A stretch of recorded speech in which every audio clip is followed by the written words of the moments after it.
What's up, book nerds? Welcome to What the Smut Are You Talking About podcast.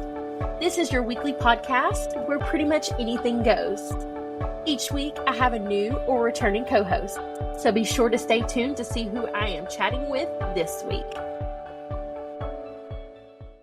Welcome to Season 3 of What the Smut Are You Talking About podcast. My name is Cortney, and as of when this episode drops, it will be my 1-year anniversary to the day from when I first released my first 4 episodes of Season 1. I just want to say a huge thank you to everyone for their support. You guys are so amazing, and, just keep an eye out over on my Instagram because I'm sure I'll be doing some sort of birthday giveaway in the month of March. When I first started this podcast, it was this silly little idea I had. I have ADHD, self-diagnosed, and I figured I would give up after a few months because really, who would want to listen to me yap about books anyways? But you guys have continued to show up and show out, and here I am a year later with no plans of ever stopping, and this is all thanks to you. And because of this, I'm definitely going to be spoiling you guys this season. I have some amazing guests lined up, and I can't wait to share them all with you. It's crazy. When I first started this journey, I made this Google sheet, to help keep me organized.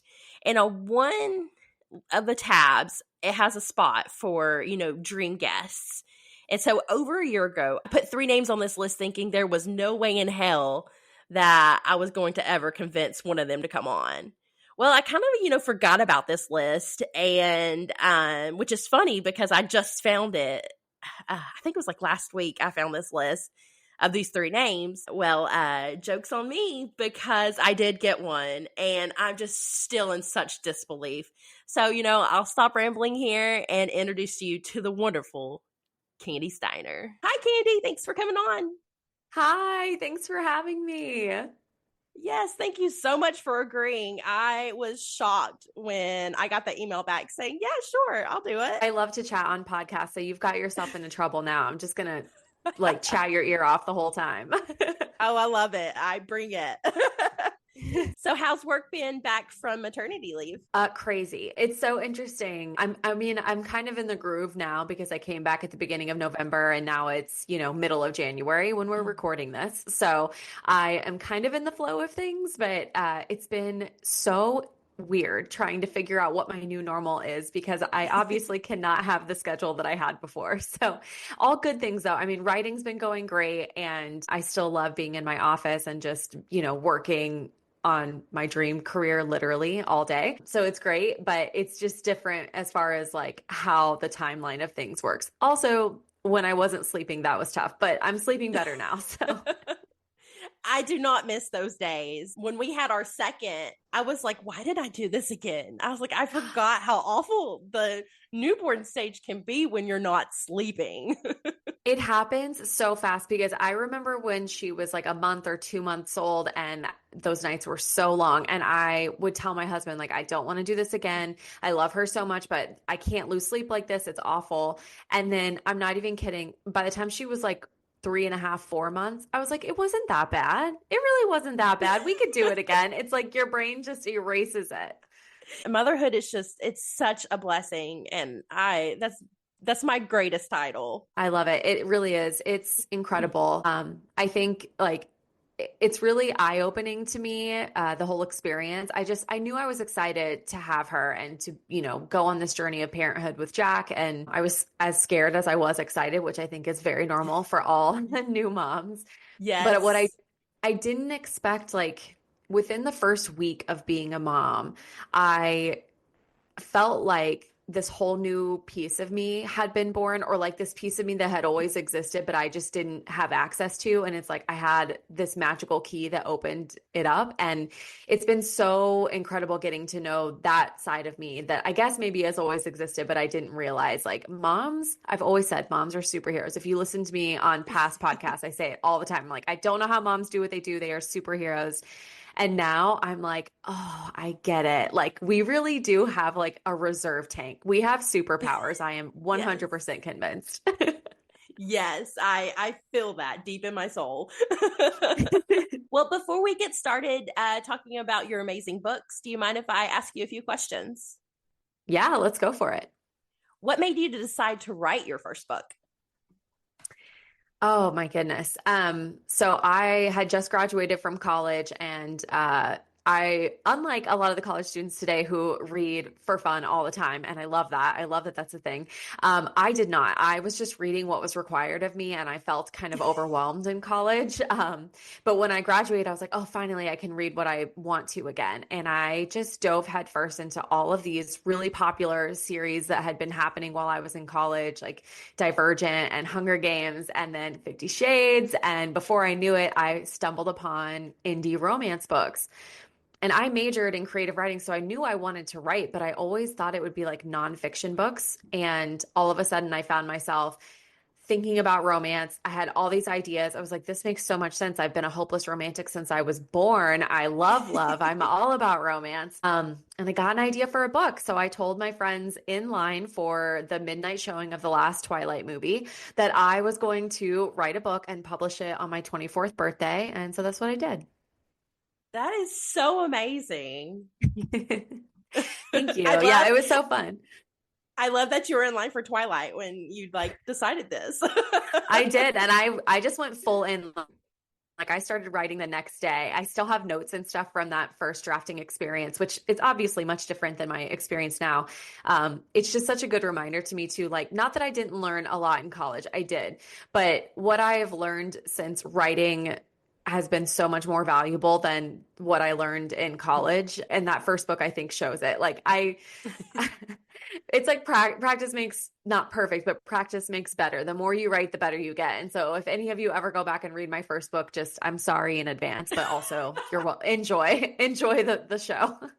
I love that. That is so funny. Well, what do you think is your favorite trope to write about? Because I know you've wrote about a lot of them. Oh, I love so many tropes. Probably a tie between like, okay, fake dating or fake engagement or fake anything. I am such a sucker for that. I love angst. I love tension. I love a slow burn. So anything where you have them like touching or kissing or in these sort of jealousy situations, but it's fake. But is it fake? No, it's not. Like that stuff, I eat it up. I eat it up. I love writing it. I'm like giddy. So the whole time I was writing Blindside, for instance, or False Start, I was just eating it up. And then I also really love to write like a second chance. So for whatever reason, them coming back into each other's life, bonus points if there's some sort of love triangle or cheating aspect involved.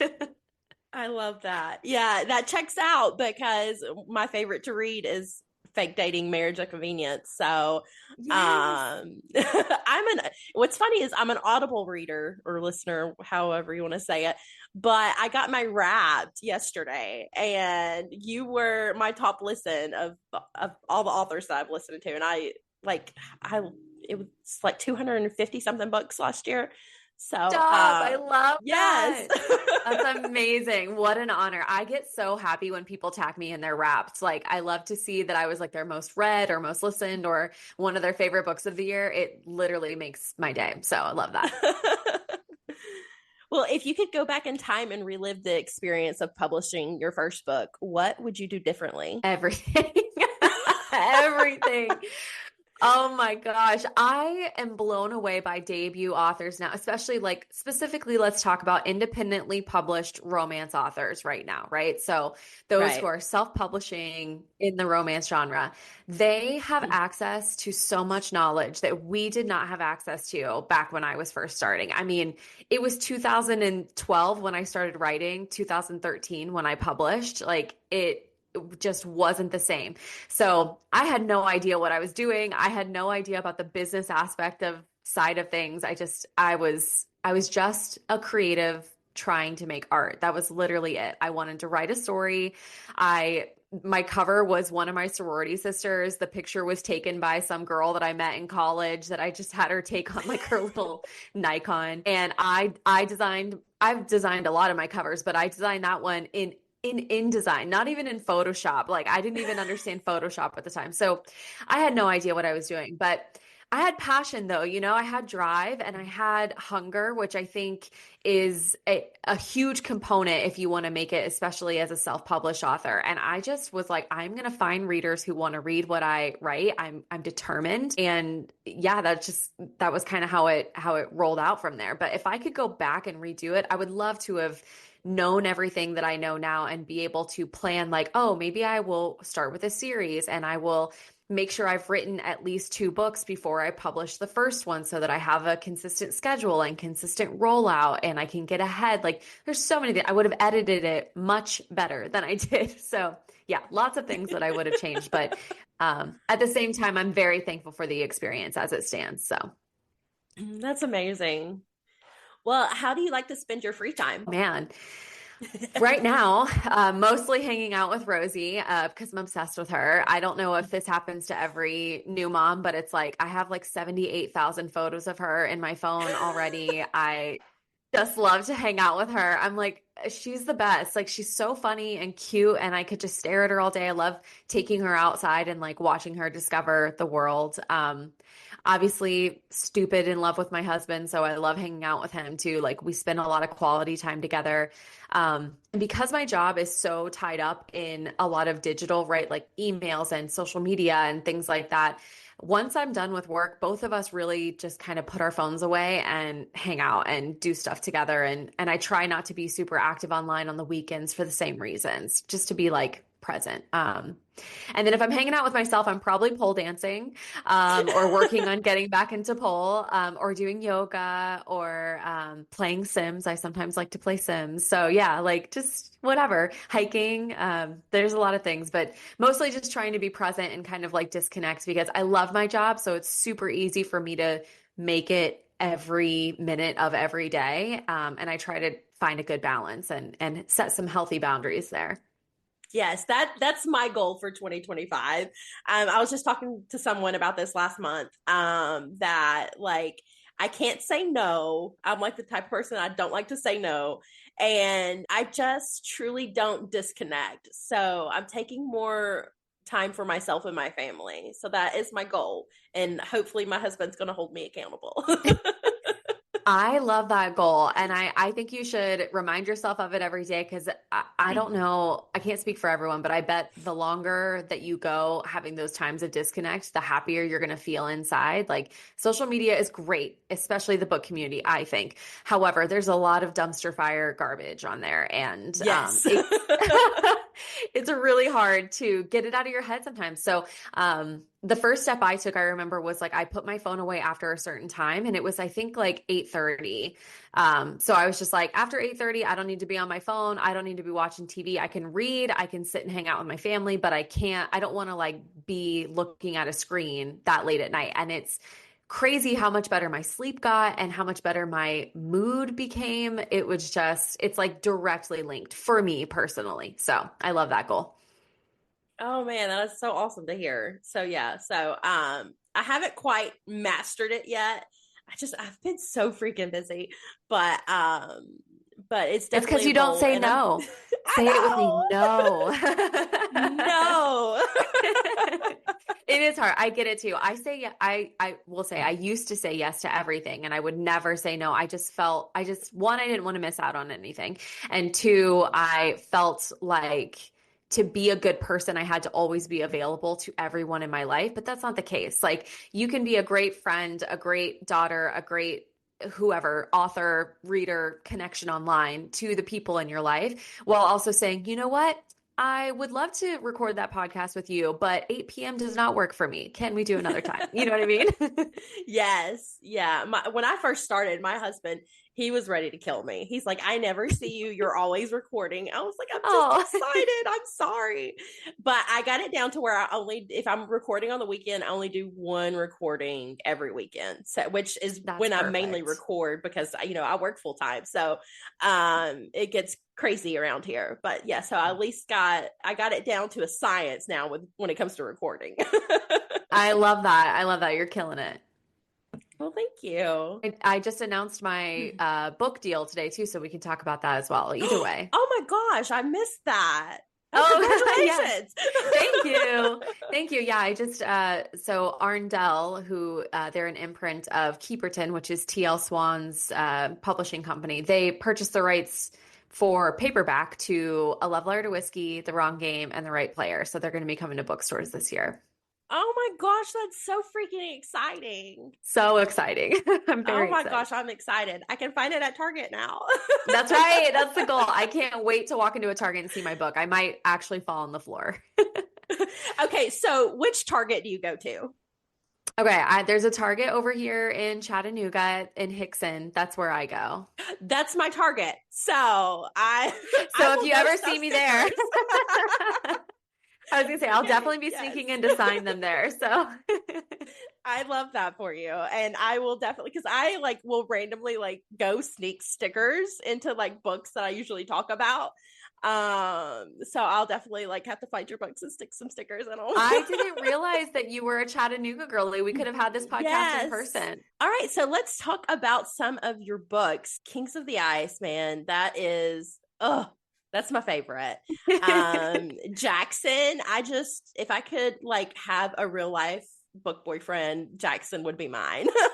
Jackson, 100% my favorite. Their story in like book two is for sure my favorite. Oh yeah. And I love that there was like a little nod to Chattanooga in there. I was like, oh when Yeah, they of were on course. there. Yeah, the road trip aspect was super fun to write. I love writing road trip romances. I have On the Way to You as well. But this one was like On the Way to You is kind of heavy, kind of emotionally taxing. It's like a deeper book, whereas this one was just fun. Like it was spicy. There banter, there's all this tension, this like will they or won't they? And I was eating it up. And again, we were talking about tropes we love, anything forbidden. So the fact that it's like his teammate's little sister and he Mhm. cannot touch her, like, oh, I live for it.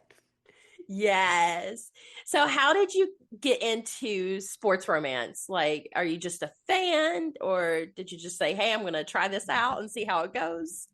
Yeah, I'm a huge sports girly, and I don't know why I never thought about it in my earlier books. Like all of my earlier books are kind of like new adult or contemporary. And then I started kind of branching into sports romance with The Wrong Game, and it kind of like took off from there. But I'm a huge football girly and have been my whole life. I'm a season ticket holder for the Buccaneers, even still, even though I don't live in Tampa anymore. I still have my season tickets. We try to go a few times every season. And I also became a hockey fan while I lived in Tampa. I love the Lightning and their whole organization. I went to a game and fell in love and was like, yes, sign me up for more of this. And so, yeah, I remember, I mean, I've written The Wrong Game and The Right Player, of course, which are both football romances. There's a coach and football aspect in the last book of the Becker brothers. But the Red Zone Rival series was the first time I sat down and plotted out like an entire sports romance series. And I was like, I want to do college because I love new adult and college age characters. I love that they're kind of like discovering themselves as they're falling in love. And of course, there's so much drama, so much tension, so much angst because it's young adults, like new adults, you know? Um, Yes. but I had so much fun with that series, and I just was like, I love this experience. I love that you can write so many different tropes within the world of sports, and I love writing about the sport itself. So for me, it's just been like a win-win-win. Yes. I love Red Zone Rivals. Like, oh, it was so good. I'm a huge well, I love hockey romance, but my second favorite is football romance. And Yes. I've been actually like picking football over hockey these days. I just it's Facebook ads, they get me and I'm like, "Ooh, this is Sure. football." I guess cuz we're like just like talking about it nonstop, especially at work right now. So it's like Meta hears it and it's like, "Okay, I'm going to give her football." Right. She wants football romance. Heard. Here it is. Yeah, I love football romance. And I mean, anytime if I'm like reading the blurb for a book, even if it's like a small town romance series, but he's like a retired NFL football player or like a team, like a kids hockey coach, I'm like, yes, I want it. Inject it into my veins. Yes. Which is so funny because I was at the Eras tour in Indy um Yes. back in November and I lucked out, got some floor seats, and I was freaking sitting right in front of Travis and did not know it the entire night. No, you were Entire not. night. And I at one point I got up to go to the bar and I like literally almost ran into her mother. And I was like, Oh oh, my gosh. What were your surprise songs? Do you remember?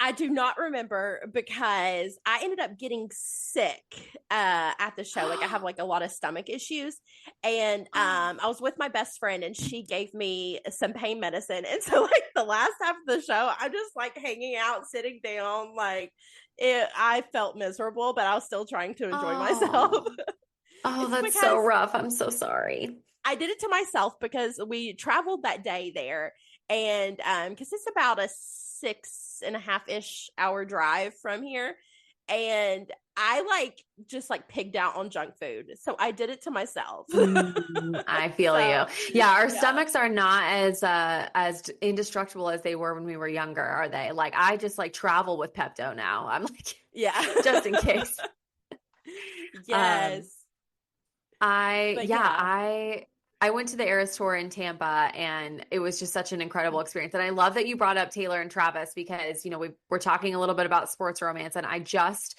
finished like final edits and everything on Save Your Breath, which comes out March 20th.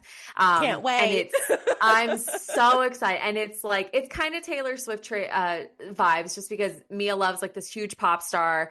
And then and she ends up getting into like a publicity stunt with Alex Suter, who's like the bad boy of the NHL. But they kind of grew up together. Like he lived with her family while he was playing hockey in high school. And so there's all these like cute like flashbacks of when they were younger and how they're kind of like falling for each other and stuff. But I don't want to spoil anything, but it gave me the same vibes as I was writing it as like watching one of these celebrity romances unfold on screen where you're just like, oh, look at them. I'm obsessed with them. Like, look at the way he looks at her. Look at the way he touches her back as he takes her to the car, like all of that stuff. So it was so fun to write. And it's also a really big slow burn, which I love a slow burn. So I'm super pumped about Oh my gosh, I can't freaking wait. it. Let's move on to a portion of the episode where I like to play a little game. Are you down for some smash or pass? Yeah, let's do it. What are the rules? Remind me of the rules. Okay, so basically I just did a list of some characters from your stories, and I'll say the name and you tell me if you smash or would pass. But just so we wouldn't smash every single one of them, I did put a limit to 5 smashes. I Five smashes. know. Oh I my gosh. And I know. don't need, okay. Okay. All right. Okay. What, like, yeah. Okay. Okay. I can do I'll, it. I can do I'll it. I'll tell you this. I'll start with Kings of the Ice, and then I'll move to Red Zone Rivals, and then at the very end, I have someone else thrown in there for you. Oh, okay. Okay. Okay. All right. I'm just going to go with it. All right. So I have 5 smashes. Okay. I'm going to keep count. All right. First up, we have Vince. Pass. Yeah, I think I'd pass too. Jackson. Oh, smash. Yes, 100% smash. Smash. Will. Oh, I'm going to pass. I think I'm gonna smash Will because he was another fave. Alex. Yes. Smash. I'm gonna say pass Smash. just because I don't have his full story yet. So that will probably change.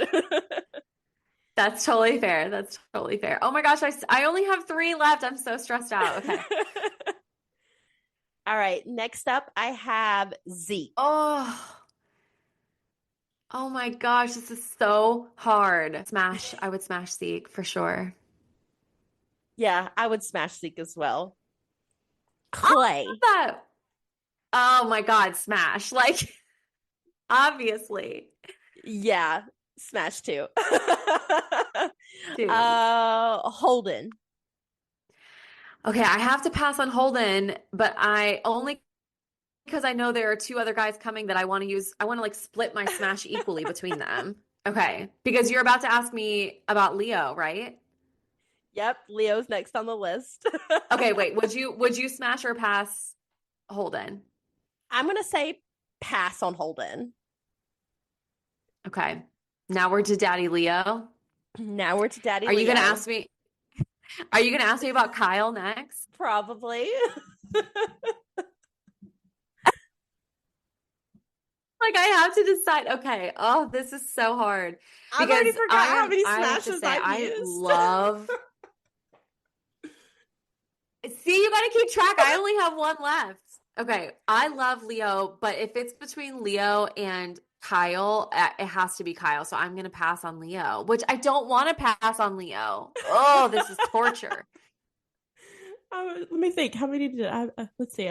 One, two, three, four. Yeah, I have one left. So yeah, See, it's so hard. I kind of want to move. Can I move a smash from Zeke to Leo and do Leo and Kyle? I love Zeke, but oh my gosh, Leo and Kyle for me are like top tier of the series. So I'll let you move. It's your world. We're just living in it, Kandi. okay, so what are you gonna do? Are you gonna smash or pass Leo? Ugh. I love them both. Gun to my head, I think if it came between Leo and Kyle, I think I'm gonna smash Leo. Sorry, Kyle. Ugh. I hate that. Sorry. Bye, Kyle. Okay, and now who's the mystery at the end? Who am I gonna have to automatically pass on? So at the end, we have Jamie.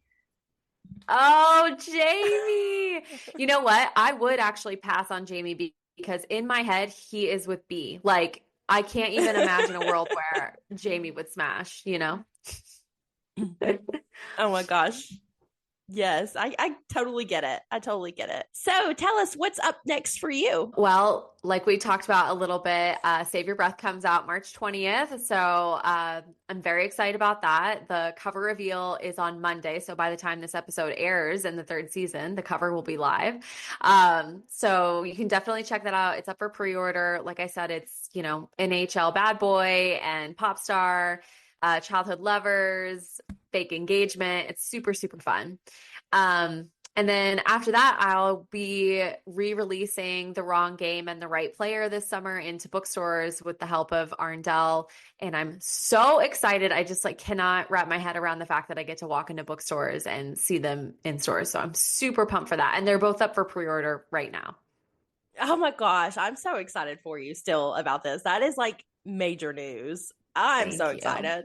Thank you. What about any events? Are you going anywhere in 2025? I am. So I have a couple that are already booked, but I know I will be adding more. We're going to do some little book tours with the re-release of these books. So I'm excited about that. But in March, I will be at Magic with the Bells in Orlando. And then I will be at the Book Besties Meet, Greet, and Cute in Knoxville, Tennessee in June. So I've got a couple of signings coming up for sure.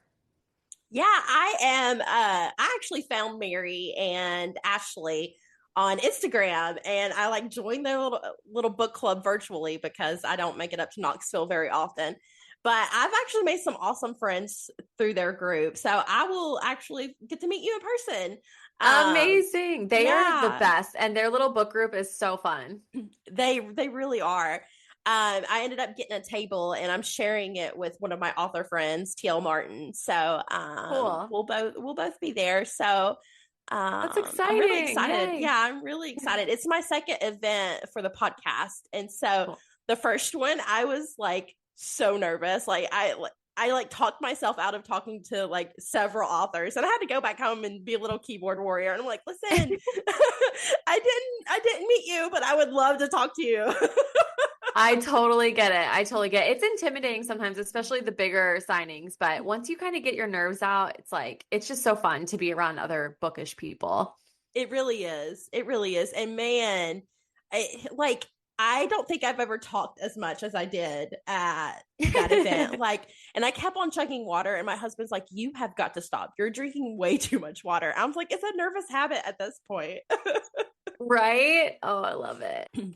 All right. Well, before we go, please tell my listeners where they can find you at.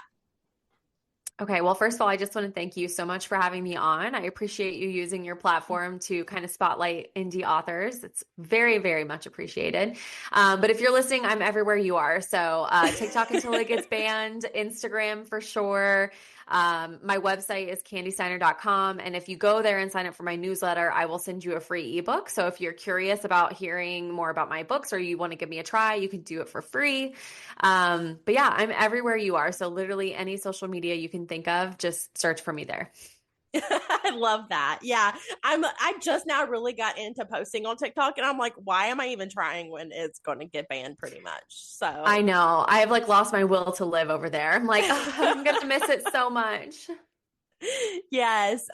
Which is funny because like I always when I first started my Bookstagram account, I would post the same exact stuff on Instagram and TikTok and I just wouldn't do anything on TikTok. And then it started like being it flip-flopped. Then it started doing stuff on TikTok than Instagram. And it's crazy how the algorithms are so different. So wild. It's so wild, but we love it. Yes, yeah. So I'm sad to see it go if it does go. I'm holding out hope that they will sell. I know, me too. I'm like in living in Delulu land that somehow we'll figure it out, but I feel like we've got to just prepare for the worst, you know? Yes, yes. All right. Well, as always, you can find me hanging out over on Instagram at What the Smut Podcast. If you're interested in being part of this podcast, please fill out our contact form on my website, www.whatthesmutpodcast.com. If you enjoyed this episode, please go give us a rate and review. A 5-star rating goes a very long way for us small podcasts. Thank you for tuning in, and we'll see you guys next week.